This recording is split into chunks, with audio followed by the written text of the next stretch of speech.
हल्का फुल्का तो लेना देना होगा ही, है ना। नया टॉपिक, नया दौर, है ना, जिसका नाम क्या आपको रेस्पायरेशन, है ना, ये हम लोग पढ़ने जा रहे हैं। 10th का टॉपिक है ये, ठीक है। और हम आपको इस टॉपिक में हम भूल ना जाए इसलिए हम पहले बोल देते हैं, रेस्पायरेशन ब्रीदिंग में जमीन आसमान का अंतर है। इवन वेंटिलेशन भी एक अलग चीज। अभी आप कोविड के टाइम में नाम सुनते होंगे, वेंटिलेटर की कमी थी, वेंटिलेटर इंस्टॉल हुआ है, वेंटिलेटर का ये काम वो काम। तो वेंटिलेशन, रेस्पायरेशन और ब्रीदिंग, ये 3 अलग अलग चीज है जी, ठीक है। आप तीनों को एक नहीं मानोगी, ठीक है। कोई भी लड़का ब्रीदिंग और रेस्पायरेशन एक ही चीज होता है नहीं बोलिएगा आप। और वेंटिलेशन भी एक अलग चीज होता है जी, ठीक है।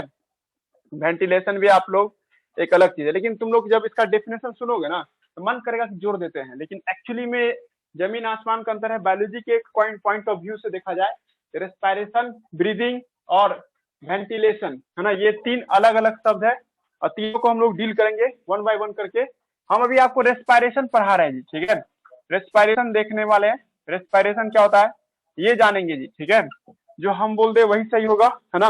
रेस्पायरेशन एक ऐसा प्रोसेस है जिससे आप ऑर्गेनिक कंपाउंड से एनर्जी डिराइव करती हो। इस प्रक्रिया को process is called respiration. Respiration का फिर से सुनो definition, the process by which we obtain energy from organic compound, है ना। किसी भी ऑर्गेनिक कंपाउंड को जला करके, तोड़ करके, कैसे भी करके तुम उससे एनर्जी खींच लेती हो, इस प्रक्रिया को क्या कहते हैं रेस्पायरेशन। सर और इसको इजी कीजिए तो देखो, मान लेते हैं ऑर्गेनिक कंपाउंड क्या हो सकता है, ग्लूकोज, है ना। और आप ग्लूकोज को तोड़ रही हो, है ना। ग्लूकोज के टूटने से हमको हीट मिल रहा है सर। अगर ऐसा हुआ तो इस प्रोसेस को क्या कहेंगे हम लोग, रेस्पायरेशन के नाम से बुलाएंगे सर, ठीक है। तब अब कोई लड़का सोचेगा तोड़ने की बात कर रहे हैं सर आप, तो कैसे भी तोड़ दे क्या, कोई लड़का से जला देते हैं सर, इसको कंबस्ट कर देंगे, है ना। तो कंबसन करते हैं तो क्या इसको रेस्पायरेशन कर सकते हैं, तो हम कहेंगे नहीं। अब रेस्पायरेशन में एक और नया शब्द आ रहा है, कंबसन। रेस्पायरेशन और कंबसन में भी जमीन आसमान का अंतर है। अगर आप कोई सामान को तोड़ती हो और तोड़ने से निकला हुआ हीट, हीट का मतलब एनर्जी, उसको आप चेंज कर लेते एटीपी में, तो इस घटना को कहते हैं रेस्पायरेशन।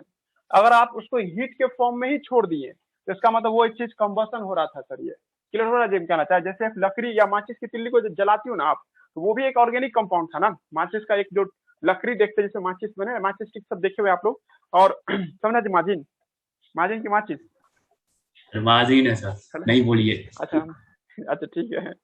तो माचिस जो जला देखते हैं, देंगे है ना, सबको हम। ना अपने छुटका सा है, जलेगा कैसे, है ना। तो हम बोले थे कि, है ना, मैच स्टिक जो देखती हो या कोई लकड़ी या कागज देखो, कागज को आप लाइटर से जलाते हैं ना तो वो कागज जलने लगता है। कागज भी एक ऑर्गेनिक कंपाउंड है और जलता है तो उससे हीट निकलता है। आपको टच कीजिए तो आपको जलन महसूस होगा या हीट महसूस होता है, तो क्या उस प्रोसेस को रेस्पायरेशन कहेंगे? नहीं, उस प्रोसेस को कंबसन कहेंगे, जिसमें आप हीट को कन्वर्ट नहीं कर सकते एटीपी में। अगर आप हीट को कन्वर्ट कर लीजिएगा एटीपी में, इस घटना को रेस्पायरेशन कहते हैं। कहोगे सर ट्रैक दीजिए क्या पढ़ा रहे हम आपको इससे पहले डाइजेशन पढ़ा रहे थे। अगर हम लोग अपनी बात करें तो हम लोगों ने जो खाना खाया था उस बड़े बड़े खाने के मॉलिक्यूल को छोटे छोटे मॉलिक्यूल में तोड़ा था हम लोग का इंटेस्टाइन।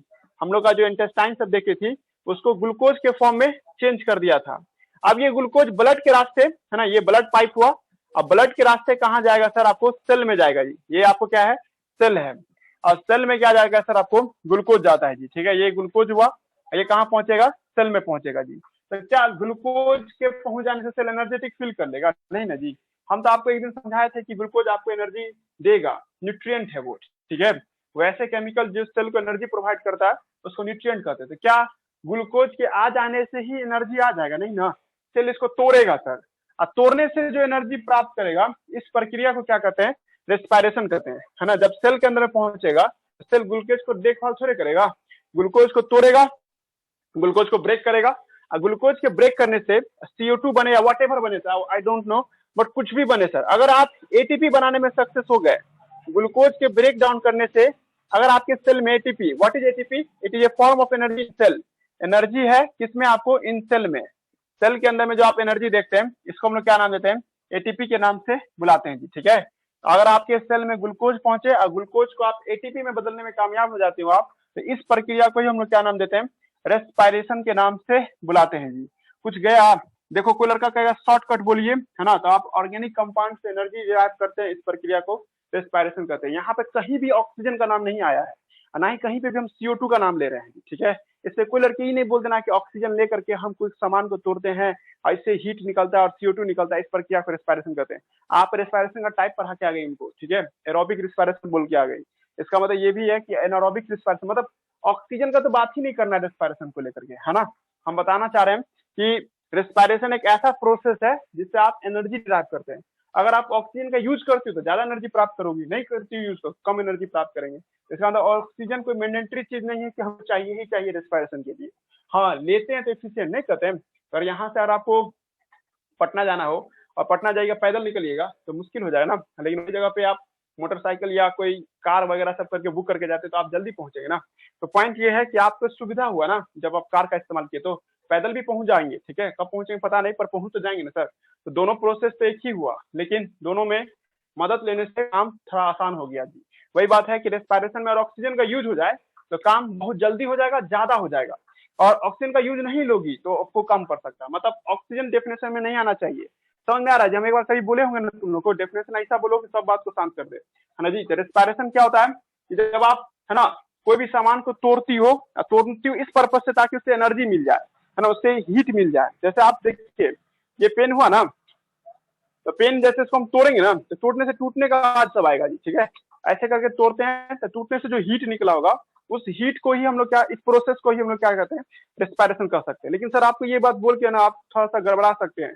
तुम लोग कह दो रेस्पिरेशन का तो नॉन लिविंग में भी होता है। नहीं जी, रेस्पिरेशन लिविंग में होने वाला प्रक्रिया है। तो सर लिविंग में तो एनर्जी का मतलब एटीपी नहीं, एक बार समझाते, ठंडा मतलब कोको कोला बोलते हैं ना, उसी तरह से, है ना, एनर्जी का मतलब सेल में एटीपी होता है। एटीपी का फुल फॉर्म मत जानो, तुम लोग ये सोच रही हो कि एटीपी एक प्रकार का एनर्जी का नाम है जी, ठीक है, जो आपके सेल में प्राप्त होता है जी। दिमाग लग रहा है क्या समझाना चाह रहे हैं? रेस्पिरेशन हम आपको पढ़ा रहे हैं और रेस्पिरेशन का मतलब समझा रहे हैं, है ना। देखिए आप चैप्टर शुरू हो चुका है, तो सर ब्रीदिंग और रेस्पिरेशन मतलब आप स्कूल में जब टीचर से पढ़िएगा तो स्कूल का टीचर ब्रीदिंग रेस्पिरेशन एक चीज मान के चलता है, जमीन आसमान का अंतर है रेस्पिरेशन और ब्रीदिंग में। तो आप ब्रीदिंग किसे कहते हैं? जब आप ऑक्सीजन रिच एयर लेती हो अंदर में, है ना, और CO2 रिच एयर बाहर निकालते हैं, इस प्रक्रिया को हम लोग क्या नाम देते हैं? ब्रीदिंग के नाम से लाते हैं। ब्रीदिंग इसलिए करते हैं ताकि रेस्पिरेशन अच्छे से हो सके या एरोबिक रेस्पिरेशन अच्छे से हो सके। इसी बुक में हम आपको रेस्पिरेशन का टाइप भी पढ़ाएंगे, एरोबिक रेस्पिरेशन, ठीक है। उसके बाद, है ना, वेंटिलेशन किसे कहते हैं? वेंटिलेशन समझने के लिए पहले ये समझो कि आप जो अभी हवा में ऑक्सीजन को जो खींच रही हो ना, ठीक है, इसके लिए प्रेशर लगता है।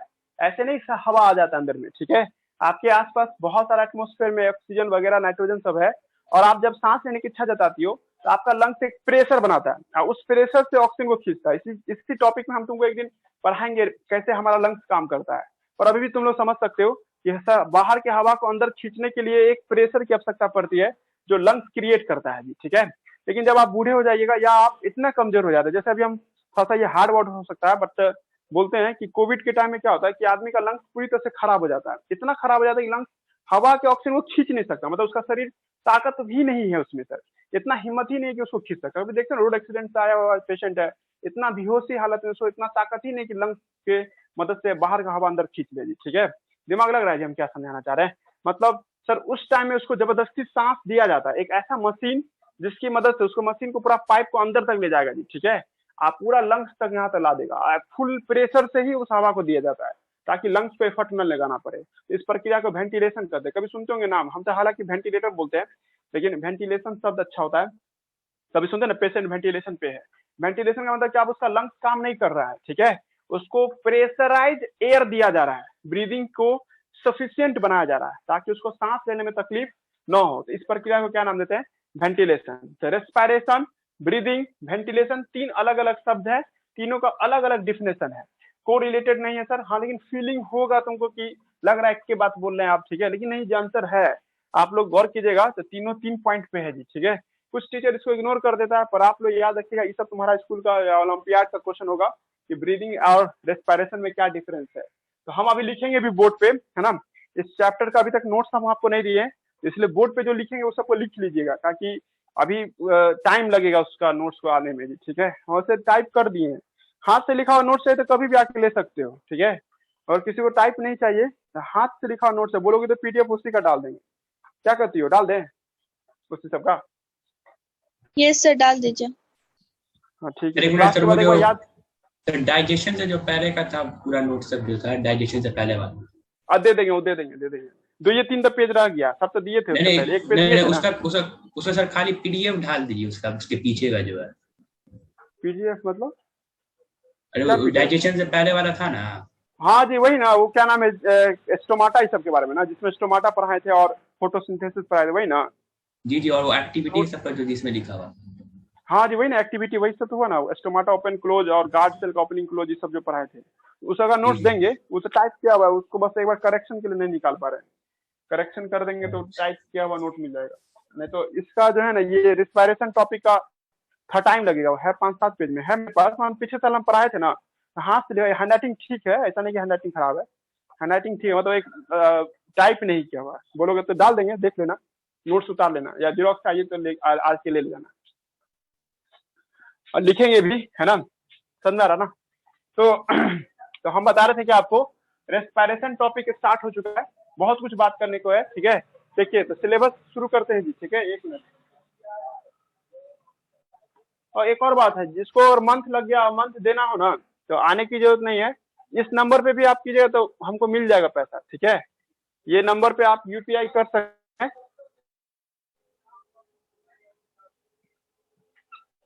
ये नंबर पे आप लोग को यूपीआई कर दीजिएगा तो अभी आपको मेरे पास पैसा आ जाएगा। ये नंबर है जो एक बीएसएनएल का नंबर है ना, इस पे आप पेड कर सकते हैं पेमेंट, जो नहीं आइएगा वो इस पे पेड कर सकते हैं, है ना। पेमेंट करने या करने से पहले एक बार मैसेज कर दीजिएगा तो बैलेंस चेक कर लेंगे, है ना। क्या हुआ? हेलो, आवाज आ रहा है? जी सर आ रहा है।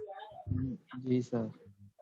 तो ठीक है, ठीक है, जिसको ऑनलाइन पेमेंट करना आता हो तो आप इस पे भी पेमेंट कर सकते हैं, नहीं तो मिलने आइए, हाँ, मिलने देने का भी बहुत दिन हो गया आप लोग को। मार्जिन का चेहरे भूल गया कैसा होता है,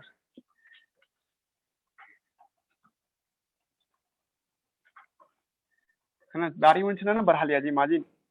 सर बड़ा ही नहीं, अब्दुल रहमान का सर देखिए। वो तो जेंटलमैन क्या है। बाबा बन गया वो पूरा। हाँ, उसका तो देखे थे इस पे ईद के दिन लगाया हुआ था स्टेटस, शरीफ लगता है, ऊपर से देखने जैसे लगता है शरीफ है। आज क्लास में नहीं है, आज क्लास में नहीं है।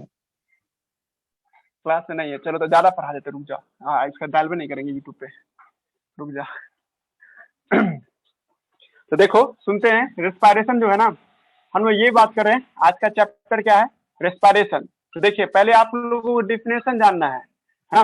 जब डेफिनेशन समझ में आ जाएगा तो कंपेयर कर लेंगे, कंपेयर करेंगे किसके साथ, सिलेबस बता रहे हैं आज लोग क्या क्या, मतलब इस टॉपिक में क्या क्या पढ़ना है। कंपेयर विथ ब्रीदिंग, इसको ब्रीदिंग और वेंटिलेशन के साथ कंपेयर करेंगे जी, ठीक है।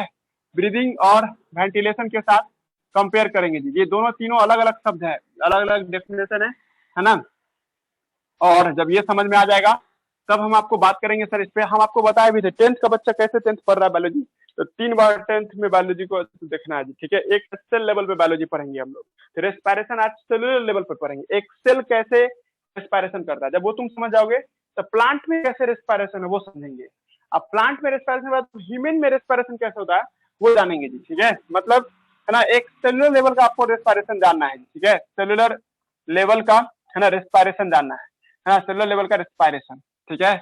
और जब तुम सेलुलर लेवल का रेस्पायरेशन समझ जाओगे तब तुमको बताया जाएगा प्लांट में रेस्पायरेशन, प्लांट में रेस्पायरेशन समझाया जाएगा, रेस्पायरेशन, है ना।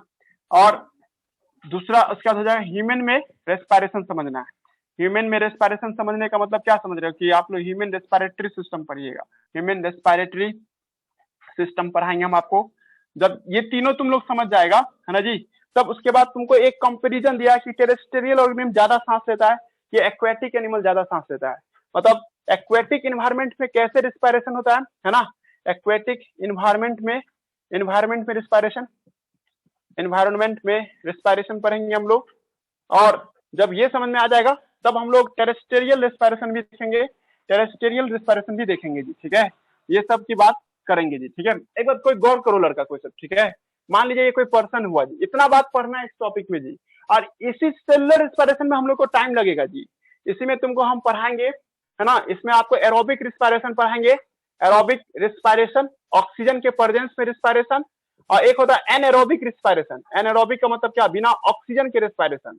दुनिया में 2 तरह के रिस्पायरेशन होते हैं, एक एरोबिक और एक एनएरोबिक। यहीं पे हम लोग कुछ इनाम भी रखेंगे आप लोगों के लिए, इस टॉपिक को जब डील करेंगे ना जिस दिन जी, तो उस दिन हम आपको क्रेब साइकिल बताएंगे। हालांकि 10th में क्रेब साइकिल नहीं दिया हुआ है, फिर भी आप लोग कहीं वो सब को ओलंपियाड लेवल का क्वेश्चन से बनाओगे ना 10th का ही, तो उसमें क्रेब साइकिल बताया। मतलब एस चांद का बुक की बात कर रहे हैं हम, ये एस चांद का बुक सबको लड़की पढ़ रही होगी, तो उसमें क्रेब साइकिल है, कोई हार्ड नहीं है। हम पढ़ाए में, हम जिस दिन से 10th पढ़ा रहे हैं उस दिन से अपने बच्चों को क्रेब साइकिल बताते हैं, और हर बच्चा क्रेब साइकिल याद करके आता है। 5 रुपए का डेयरी मिल्क जितना हो, तो आप लोग क्रेब साइकिल याद कीजिएगा। इस साल डेयरी मिल्क डिजिटल मिलेगा जी, ठीक है। डिजिटल डेयरी मिल्क का मतलब है ना, आपको व्हाट्सएप पे भेज दिया जाएगा, है ना, डाउनलोड करके खा लेना, ठीक है। तो है ना, इस बार एरोबिक रिस्पायरेशन और एनारोब, हाँ क्या हुआ, मोबाइल को खा जाएंगे सही। मोबाइल में डाउनलोड करके खा लेना उसको, है ना, डेयरी मिल्क को, है ना जी। इस बार सबसे महंगा डेयरी मिल्क वही ना होगा, इस बार हम 80 रुपए का भेजेंगे, है ना, और डाउनलोड डिजिटल डेयरी मिल्क होगा, है ना। जब हम आपको एरोबिक रिस्पायरेशन पढ़ाएंगे और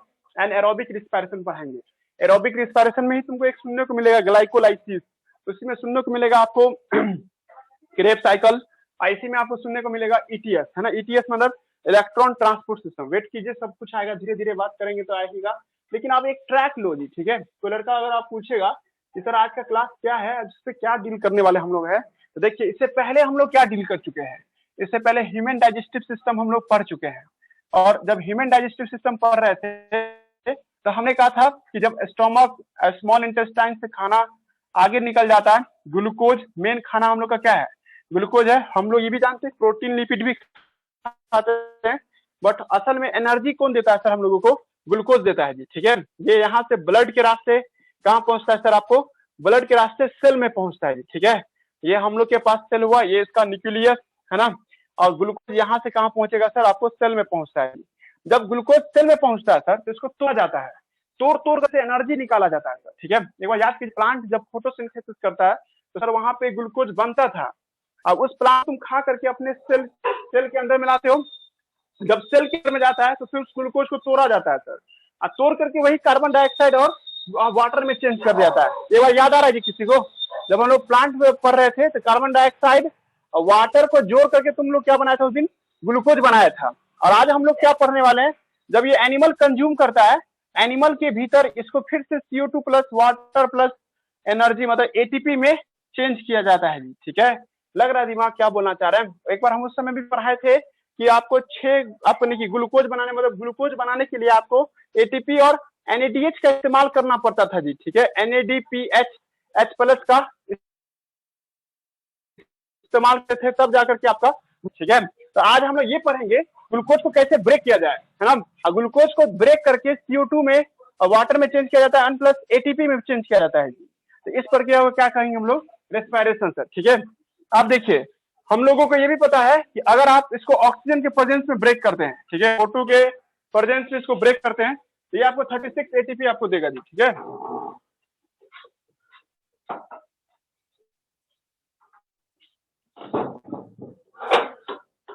तो हम लोग ग्लूकोज को जब ऑक्सीजन के प्रेजेंस में ब्रेक करते हैं तो 36 ATP आप प्रोवाइड करता है जी, ठीक है। तो 36 ATP अगर आप ग्लूकोज के बिना ही तोड़ देते हैं, ठीक है, मतलब ग्लूकोज है और बिना ऑक्सीजन, नॉट ऑक्सीजन, कोई ऑक्सीजन का इस्तेमाल नहीं करते, तो मात्र 2 ATP एनर्जी मिलेगा जी, 2 ATP एनर्जी, ठीक है। तो इस दोनों को समझना है हमको कि सर कैसे आपको 2 ATP मिलता है जब ऑक्सीजन को बिना ऑक्सीजन के तोड़ते हैं तब, जब ऑक्सीजन के प्रेजेंस में तोड़ते हैं तो 36 ATP देते हैं जी, ठीक है।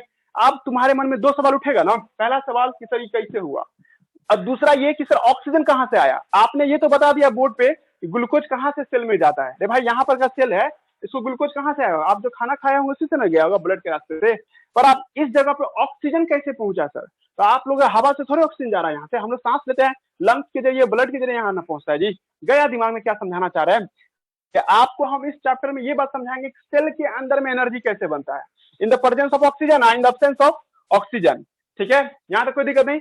अब जब तुम इन एब्सेंस ऑफ ऑक्सीजन है तो कोई डाउट नहीं था, पर जब आप प्रेजेंस ऑफ ऑक्सीजन बोलेंगे तो तुमको हर मन में एक सवाल उठेगा ना कि ये ऑक्सीजन कहाँ से आती है, ठीक है। सेल में ऑक्सीजन खुद बनाता है ऑक्सीजन कि बाहर से लेता है ऑक्सीजन, तो आपको खुद पता है कि हम लोग बाहर से ना लेते हैं ऑक्सीजन, तो कैसे आ गया सर आपके बॉडी में, आपके लंग्स में और आपके सेल में, तो वो भी समझना है जी। दिमाग लग रहा है जी, ठीक है। देखो मेरा स्टूडेंट सीधा सोच रहा होगा कि हमको क्या आज बता रहे हैं आप। देखो तो दुनिया में जितने भी आपको सेल है सब में एक ही तरह का रेस्पिरेशन होता है, मतलब आप प्लांट का सेल लोगी वहां भी एनर्जी बनता है, वहां भी ATP बनता है। एक तो फोटोसिंथेसिस के लिए ATP बना दो तो चलो वो अलग है, लेकिन प्लांट भाई ऐसा होता है ना, ये जा रहा है जी कुछ की ट्रैक, हम क्या बोलना चाह रहे हैं, प्लांट देखती हो तो यहाँ ना ग्लूकोज बनता था, यहाँ ना लीफ में ना ग्लूकोज बनता है जी, और यहाँ पर का सेल से तो भूखा रहता है, ऐसा ना ग्रीन है ना। प्लांट के अंदर में और भी जगह पे तो लिविंग सेल है, उस सब सेल में जो ग्लूकोज जाएगा, यहाँ से ग्लूकोज आएगा, ये ग्लूकोज को रख के एनर्जी प्राप्त कर। कभी आपको ऐसा हुआ है कि क्या हुआ कि घर में चावल, कच्चा चावल से या रोटी वगैरह से बना दिया, रखा हुआ है, तो एनर्जी आ जाएगा तुमको ना, जिसको खाओगे तब ना एनर्जी आएगा। वही बात प्लांट के साथ भी ना है कि प्लांट का एक सेल ग्लूकोज बनाया, अब इस ग्लूकोज को किसको ट्रांसपोर्ट कर देता है, वैसे सेल को जो ग्लूकोज नहीं बना सकता है सर। जैसे आपको तना का हिस्सा हुआ, जैसे जड़ में पाए जाने वाले सेल हुए हैं सर, तो इस समय जब ग्लूकोज पहुंचे तो क्या ग्लूकोज ही पहुंचने से एनर्जी बन जाता है, नहीं ना। ग्लूकोज को तोड़ा जाएगा ना सर, किसके प्रेजेंस में तोड़ा जाएगा, ऑक्सीजन के प्रेजेंस में तोड़ा जाएगा या ऑक्सीजन के एब्सेंस में तोड़ा जाएगा, व्हाटएवर सर, किसी भी प्रोसेस से तोड़ा जाएगा, तो उस प्रोसेस को तुम क्या नाम दोगी, सेल रेस्पायरेशन ना, सेल रेस्पायरेशन ना कहेंगे। जा रहा है जी। तो हम लोग के अंदर में कैसे सेल रेस्पायरेशन करता है और प्लांट के अंदर में कैसे सेल रेस्पायरेशन करता है, दोनों में एक जैसा रेस्पायरेशन ना होगा। यहाँ भी प्लांट में भी आपको ऑक्सीजन के प्रेजेंस में रेस्पायरेशन वैसा ही होगा जैसा हम लोग के अंदर में ऑक्सीजन के प्रेजेंस में रेस्पायरेशन होगा, ठीक है। जा रहा है जी। रेस्पायरेशन का हिंदी मतलब अभी बताया ना बोर्ड पे, एनर्जी बनाने की बात हो रही है, एटीपी बनाने की बात हो रही है, तो उसी को रेस्पायरेशन, एक ऑथेंटिक डिफिनेशन हम सदर में लिख देंगे। बट अभी तुम लोग ये जानो कि एनर्जी के कैसे बनता है वो, और एनर्जी ऑक्सीजन के प्रेजेंस में कैसे बनता है और एब्सेंस में कैसे बनता है सर, ठीक है। लग रहा है दिमाग क्या बोलना चाह रहे हैं। अगर हम देखो नहीं कोई लड़का अभी तक मेरा बात को समझ पा रहा है, तो हम ये बोल रहे हैं कि ग्लूकोज को तोड़ने की प्रक्रिया दुनिया में हर जगह एक जैसा होता है ना, मतलब चाहे प्लांट सेल हो, चाहे वो एनिमल सेल हो, चाहे बैक्टीरिया हो जी, ठीक है, सब में एक तरीके से ही आपको ग्लूकोज की प्रक्रिया को, मतलब ग्लूकोज को तोड़ा जाता है। हाँ, ग्लूकोज को तोड़ने के दौरान ऑक्सीजन का इस्तेमाल भी कर सकती हो और नहीं भी कर सकती हो, चलिए ठीक है, नहीं करते तो कोई बात नहीं, लेकिन ऑक्सीजन का आप इस्तेमाल करते हैं तो सर आपको पास अब एक दूसरा क्वेश्चन ये उठ के आएगा कि ऑक्सीजन लाए कहाँ से आप, एनवायरमेंट से या सेल्फ जनरेट किए, तो ऑब्वियसली एनवायरमेंट से ऑक्सीजन लेते हैं। एनवायरमेंट से ऑक्सीजन आपके सेल में कैसे पहुंचा, तो हम लोग में कैसे पहुंचा वो पढ़ोगी, फिर पानी में रहने वाले जानवर के पास कैसे ऑक्सीजन पहुंचा वो पढ़ेंगे, और सर प्लांट कैसे ऑक्सीजन पहुंचाया अपने बॉडी में वो पढ़ेंगे। हम लोग में कैसे पहुंचेगा, लंग्स के जरिए, मछली में कैसे पहुंचेगा, गिल्स के जरिए, प्लांट में कैसे पहुंचेगा सर, स्टोमाटा के जरिए, स्टोमाटा के दौरान जो फोटोसिंथेसिस के दौरान जो ऑक्सीजन बनता है उसके जरिए पहुंचेगा, या एक लैंटीसेल्स वर्ड का यूज किए थे। लैंटीसेल्स क्या होता है, एक तना में पाया जाने वाला छेद होता है सर, जिसकी मदद से वो सांस लेता है। अगर ये इधर फोकस है, इस पेड़ पे फोकस नहीं होगा, कैमरा का फोकस पेड़ पे है, मेरे जो बोर्ड के पीछे नीम का पेड़ देखा है, नहीं सर नहीं, छोड़ो ना, तो ये बोर्ड पे ही बना देते हैं। ये पेड़ का तना देख रहे हो ना, तो पेड़ के तना में क्या देखते हैं सर, ये उठा हुआ स्ट्रक्चर है ना, ये उठा हुआ स्ट्रक्चर को क्या नाम देते हैं हम लोग, लेंटिसेल्स बोलते हैं जी, ठीक है। और लेंटिसेल्स से भी हम लोग ऑक्सीजन अंदर लेते हैं जी, कुछ जा रहा है किससे कैसे प्लांट में ऑक्सीजन पहुंचता है, हम लोग ऑक्सीजन हाँ भाई, याद है ना, हाँ हम लोग के अंदर में कैसे ऑक्सीजन पहुंचता है, by the help of lungs, lungs आपको ऑक्सीजन पहुंचाने में मदद करता है, ठीक है। आप देखो चैप्टर को ओरली समझा रहे हैं, ओरली हम आपको रेस्पिरेशन समझाएंगे, रेस्पिरेशन का आपको टाइप समझाएंगे, रेस्पिरेशन को कंपेयर करेंगे ब्रीदिंग और वेंटिलेशन के साथ। जब ये तुम, हाँ क्या हुआ, कट गया,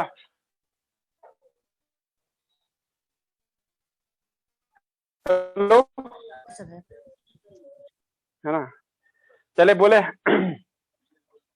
तो देखो हम आपको ओरली समझा रहे हैं इस चैप्टर में क्या क्या पढ़ना है। रेस्पिरेशन पढ़ेंगे हम लोग। अभी देखो आज के डेट में आज मेरा स्टूडेंट क्या याद रखेगा, रेस्पिरेशन के मतलब एनर्जी बनाने की प्रक्रिया, ब्रीदिंग का मतलब ऑक्सीजन लेकर के CO2 बाहर निकालने की प्रक्रिया, वेंटिलेशन का मतलब आर्टिफिशियली प्रेशर क्रिएट करके ऑक्सीजन पहुंचाना और CO2 को बाहर निकालना। अभी देखते हो कोविड के केस में क्या होता है, तुम लोग नाम सब सुनते होगे, नेबुलाइजर का नाम सुनते होगे, ऑक्सीजन वेंटिलेटर का नाम सुनते होगे, ठीक है, ऑक्सीजन कॉन्सेंट्रेटर का नाम सब सुनते होगे। ये सब एक ऐसे प्रक्रिया, एक ऐसी मशीन है जिसके जरिए डायरेक्ट लंग्स में ऑक्सीजन पहुंचा देता है।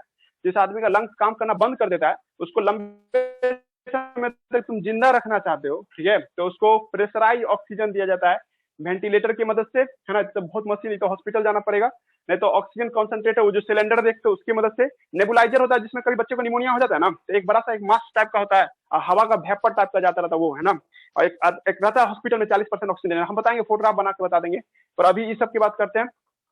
तो ये सब 3 अलग अलग सब सामान सब है, और जब ये सब समझ में आ जाएगा तब हम आपको बताएंगे कि भाई दुनिया में जितने भी सेल है सबका रेस्पिरेशन एक ही जैसा है, अमीबा हो चाहे, है ना, ह्यूमन का एक सेल हो या प्लांट का एक सेल हो, सब में रेस्पिरेशन एक ही जैसा होता है, एनर्जी प्राप्त करने की प्रक्रिया एक ही जैसी होती है। हाँ, लेकिन हम ये भी बात मान रहे हैं कि हो सकता है वो ऑक्सीजन के बिना ही एनर्जी बना ले या ऑक्सीजन की मदद से एनर्जी बनावे। तो अच्छा कौन होता है भाई? ऑक्सीजन की मदद से वाला एनर्जी। अगर आप ऑक्सीजन की मदद से एनर्जी बनाओगे ना तो आपको 36 एटीपी मिलेगा। एक ग्लूकोज को तोड़ेंगे 36 मिल, वही जगह पे आप बिना ऑक्सीजन के ग्लूकोज को तोड़ोगी तो मात्र 2 एटीपी मिलेगा। तो इसका मतलब तुम लोग साफ समझ गए कि सर ऑक्सीजन के प्रेजेंस में कोई चीज टूटे तो बहुत बढ़िया बात है, एनर्जी खूब मिलेगा, ज्यादा हम एक्टिव होंगे सर। ठीक है, क्लियर हो रहा है यहाँ तक? कोई दिक्कत नहीं। और जब ये सब तुम समझ जाओगे, ठीक है, तब ये टॉपिक में आपको बस रह जाएगा ह्यूमन रेस्पिरेटरी सिस्टम। एक बार कट करके ज्वाइन कीजिए। तो ये बार सबसे लास्ट में होगा ह्यूमन रेस्पिरेटरी सिस्टम, सबसे लास्ट में हम लोग पढ़ेंगे जी। ठीक है, अब तुम कहोगे सर 10th के हिसाब से बोलिए, तो 10th के हिसाब से ना आपको एटीपी के बारे में याद करना। एक आपको एक कॉलम बना करके आपके एनसीईआरटी बुक में दिया हुआ है कि एटीपी क्या होता है, एटीपी का फुल फॉर्म, एटीपी से कैसे एनर्जी प्राप्त करते हैं, ये सब के बारे में आपको याद रखना होगा। दूसरा ये कि लंग्स का फोटोग्राफ और लंग्स के अबाउट में आपको जानना जरूरी है। एल्विलाई क्या होता है, ब्रोंकियल क्या होता है, ब्रोंक्यूल्स क्या होता है, ये सब जानना जरूरी है। ठीक है, और जब फ्यूचर में आगे बढ़ोगी तो इसमें अस्थमा कैसे हो जाता है, इम्फीजिमा, सिगरेट पीने से एक बीमारी होता है इम्फीजिमा, ये सब कैसे होता है, इस सब के बारे में हम लोग पढ़ेंगे। चलिए अब हो गया, कितना गप देंगे, है ना। अब हम लोग रेस्पिरेशन पढ़ते हैं। ठीक है, सुनना रहा जी, इतना देर में आदमी नहीं कंफ्यूजन होगा कि हम रेस्पिरेशन पढ़ा रहे, कोई ब्रीदिंग ना सोच रहा होगा, ऑक्सीजन ना लेने देने की बात करने लगेगा, बहुत गलिया देंगे। तो जान लेना, रेस्पिरेशन का मतलब एनर्जी देने की बात हो रही है। ठीक है, ना कि आप ऑक्सीजन लेने देने की बात कीजिएगा। एक मिनट रुक जाए, पहले इसको मिटाने दो।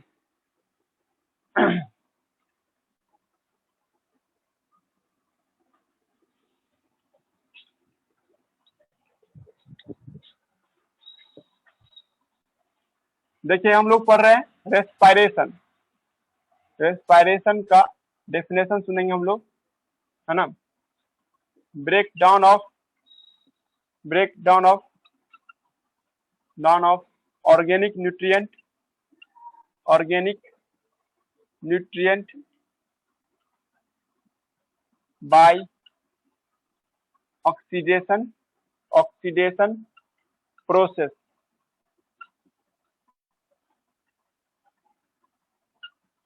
for releasing energy in the form of ATP is called respiration। अपने से इंग्लिश बना सकते हैं ना। और इसी का एक और डेफिनेशन हो सकता है, ब्रेकडाउन ऑफ है ना, sorry, breakdown of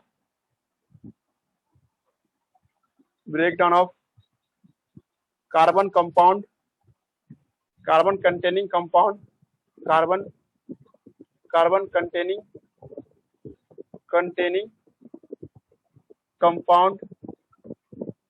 breakdown of carbon containing compound, है ना, बाई।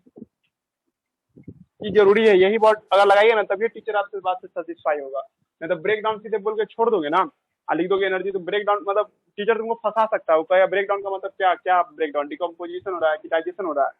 डाइजेशन भी तो होता था जी। ठीक है, पर अच्छा होगा कि आप ऑक्सीडेशन शब्द का इस्तेमाल कीजिए। आप ऑक्सीडेशन का हिंदी मतलब जानती हो, इलेक्ट्रॉन की मदद से कोई चीज को तोड़ना, है ना। जैसे ये कोई सामान है, इसमें इलेक्ट्रॉन फेंक के इसको तोड़ दिए, ठीक है, तो इसको कहते हैं ऑक्सीडेशन प्रोसेस, है ना। Breakdown of carbon containing compound bye oxidation process, है ना जी, ऑक्सीडेशन बाय ऑक्सीडेशन, है ना, for releasing cellular energy,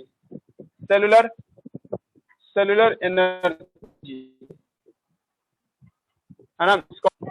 it's called respiration. इसको क्या कहते हैं? रेस्पिरेशन के नाम से बुलाते हैं जी। ठीक है, अगर आप कार्बन कंटेनिंग कंपाउंड तोड़ते हैं बाय ऑक्सीडेशन से, ऑक्सीडेशन सब जरूरी है, कंफ्यूजन कहाँ करेगा? ऑक्सीडेशन प्रोसेस है। अब हम इसका डेफिनेशन नहीं समझाएंगे, आपको हम एक बार पढ़ाए थे, एक बार हमको याद है। रिडक्शन का मतलब रिएक्शन करके तुम उसको कुछ खराब कर देते हो, और किसी ऑक्सीजन में इलेक्ट्रॉन दे खराब कर देते हैं। तीसरा है डिकम्पोजिशन। डिकम्पोजिशन में हम कहते हैं ऑर्गेनिक से इनऑर्गेनिक चेंज करते हैं, इस घटना को डिकम्पोजिशन कहते हैं, ठीक है, डिकम्पोजिशन। और चौथा क्या आ सकता है सर आपको, है ना, आपको आयनाइजेशन, आयोनाइजेशन, मतलब इसमें आयंस बनता है, मतलब ग्लूकोज टूटेगा तो आयन बनेगा, कहाँ ग्लूकोज टूटेगा तो आयन बनेगा, हम बोले थे थोड़ी देर पहले भी ना कि ग्लूकोज को तोड़ोगी तो CO2 प्लस वाटर बनेगा, कहाँ पे प्लस माइनस दिख रहा है ना दिख रहा है जी, इसको आयोनाइजेशन ना कर सकते हैं, तो जा रहा है जी बस में, क्या होगा इसका आंसर, ये ना होगा, सेकंड होगा ना, ऑक्सीडेशन। हेलो, क्या, हाँ ऑक्सीडेशन होगा ना, ये हाँ यस, इस लाइन से क्लियर हो गया आप लोगों को। अब आप लोग को ये समझना है कि सर आप, कोई टीचर हमको ये बोलेगा कि रेस्पिरेशन ब्रीदिंग एक चीज है तो क्या हम उसको एग्री करेंगे, नहीं, बिल्कुल एग्री नहीं करोगी, ब्रीदिंग एक अलग चीज है और रेस्पिरेशन एक अलग चीज है सर, ठीक है। अगर आप ब्रीदिंग का डेफिनेशन दोगे तो क्या ब्रीदिंग का डेफिनेशन होगा, है ना, exchange of O2 rich air with CO2 rich air by cell is called breathing, है ना।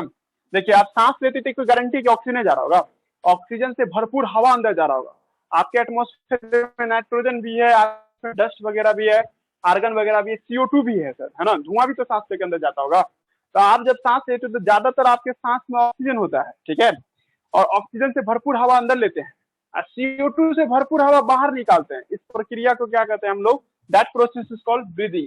There is no energy derivation, यहाँ पे कोई एनर्जी डिराइव नहीं कर रही हो तुम, तो सर अभी तक नहीं समझ रहे आपकी बात। अरे भाई आप लास्ट देखो, ये हो गया सेल, सेल के अंदर में बाहर से ऑक्सीजन तुम डाल ली हो, है ना, और ऑक्सीजन का डालते क्यों है सर हम लोग, ताकि ग्लूकोज को ऑक्सीजन के प्रेजेंस में तोड़ सके, भाई ऐसा क्यों, ताकि ज्यादा से ज्यादा एनर्जी मिल सके। और जब आप तोड़ती हो तो CO2 बनता है जो कि एक टॉक्सिक सब्सटेंस है, कार्बन डाइऑक्साइड सफोकेशन लाता है, देखना तुम सांस रोक एक मिनट क्यों, तो दम घुटने लगेगा, क्यों, CO2 अंदर में फंस जाएगा तो वो आपके हर एक सेल को दम घुट के मार देगा जी, ठीक है, इसलिए CO2 को बाहर करना जरूरी है ना। और ना जी वाटर वेपर बनता है, ATP बनता है, ATP तो बाहर करोगी नहीं, ATP तो केमिकल है ना, वो तो सेल में फंस जाएगा, माइटोकॉन्ड्रिया के अंदर बैठा रहेगा, पर ये CO2 क्या होगा सर, बाहर निकलेगा जी, ठीक है, CO2 का बाहर निकलना और O2 का अंदर आना, इसको इस घटना को क्या कहते हैं, ब्रीदिंग कहते हैं। तुम ब्रीदिंग में अपना एफर्ट लगाती हो, तुम लोग ये कह सकते हो ब्रीदिंग एक तरह का एक्टिव प्रोसेस हुआ, माने कि सांस लेने में सर ताकत लगता है सर, ऐसे नहीं सांस को ले लेगा जी, है ना जी, ऐसा रहता है तो मरा हुआ लाश भी सांस लेता है जी, ठीक है, पहले पर हम क्या चाहे, इसलिए हम लोग देखते हैं किसी मुर्दा को जिंदा बनाए रखता है तो वेंटिलेशन लगाना पड़ता है। वेंटिलेशन एक ऐसा मशीन है जिससे आप उसको जिंदा रख सकती हो, आर्टिफिशियल तरीके से हवा पहुंचाते हैं उसको, लग रहा है दिमाग समझ में। तो तीसरा डेफिनेशन ये होगा वेंटिलेशन, है ना, वेंटिलेशन, तीनों जमीन आसमान का अंतर समझा है ना, वेंटिलेशन लिख रहे हैं हम लोग। वेंटिलेशन किसे कहते हैं, एक्सचेंज ऑफ गैस, है ना, एक्सचेंज ऑफ गैस, हाँ, विथ आर्टिफिशियल मीन्स। आप किसी को इसको भी छिलका छोड़ा के लिखना है तो लिखेगा कि exchange of O2 and CO2 by the help of pressure creating equipment, है ना, ऐसा मशीन जिससे प्रेशर को मेंटेन कर दिया जाता है ताकि आपको सांस लेने में दिक्कत न हो। ये सब पेशेंट सबके साथ किया जाता है, या आप ऊंचाई पे हिमालय पे जाइएगा तब वहां पे आपको ऑक्सीजन सिलेंडर से लगा के जोड़ देगा ताकि आपको ना चाहते हुए सांस ज्यादा से ज्यादा अंदर चला जाएगी, ठीक है, लग रहा है दिमाग। तीनों तीन चीज है, ठीक है, देखने में लगेगा कि सर एक ही बात आप बार बार बोले हो, लेकिन एक्चुअली में तीनों तीन चीज है।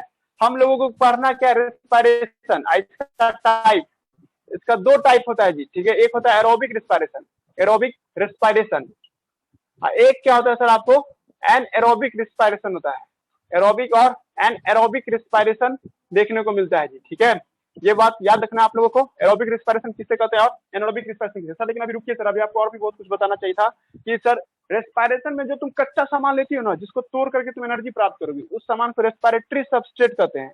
You are take glucose then you call respiratory substrate. जैसे ये फोटोग्राफ बना के हम तुमसे पूछ सकते हैं कि भाई इस सब में रेस्पिरेटरी सबस्ट्रेट कौन है, वो मटेरियल जिससे तुम एनर्जी डिराइव करोगी, तो उस मटेरियल को क्या कहते हैं, है ना, रेस्पिरेटरी सबस्ट्रेट कहते हैं। ये भी एक पॉइंट होगा, लिख दे क्या, 100 कल लिख देते रहने, तो तुम लोग का लंच का टाइम हो गया कि डिनर का टाइम हो गया,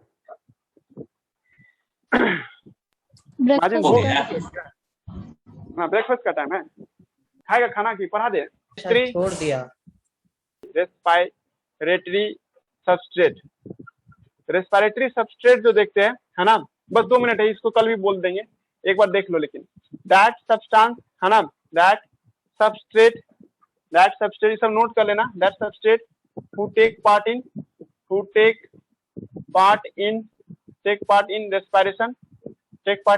respiration, है ना, इसको क्या कहते हैं, रेस्पिरेटरी सबस्ट्रेट कहते हैं। तुम लोग से ये एकदम बच्चा वाला सवाल पूछेगा कि मोस्ट कॉमन रेस्पिरेटरी सबस्ट्रेट, है ना, पहले लिख देते, इसको रेस्पिरेटरी सबस्ट्रेट कहते हैं। मोस्ट कॉमन रेस्पिरेटरी सबस्ट्रेट किसे कहते हैं? मेडिकल का यही एक क्वेश्चन होगा, या 10th का भी एक क्वेश्चन हो सकता है कि रेस्पिरेटरी सबस्ट्रेट में सबसे कॉमन कौन है। तो मोस्ट कॉमन है ग्लूकोज।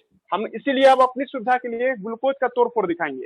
लेकिन कोई लड़का हमसे डिबेट कर सकता है, सर एमाइनो एसिड भी हो सकता है क्या? हाँ बिल्कुल। कोई लड़का कह सकता है कोई और एसिड वगैरह ऑर्गेनिक कंपाउंड, हाँ, कुछ भी हो सकता है, ऑर्गेनिक खाली होना चाहिए जी, ठीक है। मोस्ट कॉमन रेस्पिरेटरी सबस्ट्रेट कौन है जी, ठीक है, most common respiratory substrate glucose होता है जी, ठीक है। लेकिन आपको पूछेगा इसके अलावा भी होता है, हाँ बिल्कुल आप एग्री करोगे कि फैट भी रेस्पिरेटरी सबस्ट्रेट हो सकता है ना, प्रोटीन भी रेस्पिरेटरी सबस्ट्रेट हो सकता है ना, और अदर सब्सटेंस जो भी ऑर्गेनिक मॉलिक्यूल होगा, जैसे कुछ भी हो सकता है, मैलिक एसिड, है ना, जो ऑर्गेनिक होना चाहिए सिर्फ, है ना, तो वो सबको भी हम लोग क्या मानेंगे, रेस्पिरेटरी सबस्ट्रेट के तौर पे मानेंगे जी, ठीक है। ग्लूकोज को समझना आसान है, इसलिए 11th 12th में और 10th में भी ग्लूकोज को ही दिखाया कैसे टूटता है जी। अब बोलो जी, तुम बोलो सर। ये कौन से पे जो है सर, प्लांट का पॉपुलेशन ज्यादा है ना ह्यूमन सबसे? क्या, फिर से बोलो तो। अर्थ पे जो ये प्लांट का पॉपुलेशन ह्यूमन से ज्यादा ना है। ह्यूमन करना है कि एनिमल करना चाहते हो? वही एनिमल मान लीजिए। ह्यूमन, तो एनिमल्स का सबसे ज्यादा, यार तुमको पता है, पढ़ा है तो एनिमल किंगडम में सबसे ज्यादा एनिमल ही ना है धरती पे, arthropoda largest phylum on this earth, है ना, याद नहीं आ रहा है? हाँ तो सर दुनिया प्लांट में जो मोस्ट कॉमन ये रेस्पिरेटरी सबस्ट्रेट वो सुक्रोज हो गया। नहीं ग्लूकोज होगा, वो सुक्रोज क्या कहते हैं, सुक्रोज। सेल तो तुम्हारा नाराज बैठ जाएगा ना, सेल कहेगा भाई दूगो काहे लेके आया। हम क्या बोले थे उस समय, ट्रांसपोर्ट करने के लिए सुक्रोज चाहिए। सुक्रोज को एक जगह से दूसरी जगह भेजना आसान है सर, क्योंकि वो एक नॉन रिड्यूसिंग कंपाउंड है। पर सेल बोलेगा ना कि हमको देना है तो फिर तोड़ के दो। मतलब सेल क्या कहा था एक बार, आप कभी भी किसी का भी सेल कहोगे एक बार में एक ही मॉलिक्यूल को लेता है जी, लग रहा है दिमाग। सेल के अंदर में कोई मॉलिक्यूल जाएगा, है ना। हाँ बोलो, ट्रांसपोर्ट के लिए सुक्रोज होता है, ठीक है भाई, ठीक है रहने दो भाई। 10:30